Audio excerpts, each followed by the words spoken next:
Lah! Agay, kwarta, ito ning panlanginan.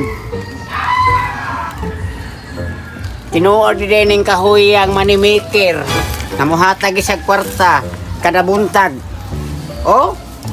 Na 1,000. Tinuod yun na, o giparisan sa mga magic ng mga gamot. Mga gamot. Pangita mo mga sibot. Masamaan eh. Mga gamhanan, oh? Oh, klaro kayo nis mga mata, di gini binuang. A few moments later.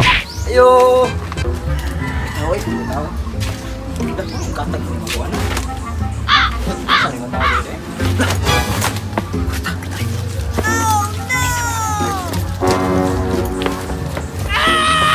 3 days later. Ayay, ikaduhang adlaw na ron. Tanaw na ko akong moneymaker. Og dabi ko, hala! Wa mo hatag og kwarta, dahon mo ni ah. Sus, lasar ng adlaw. Ayaw, di ba?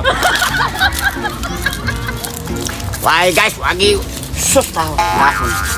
Tagay tao kwarta, kahoy taon, tagayin taon og kwarta. Tudi ako dakuan ni. Kawatan di kuan ni ako kawatan sa palibot.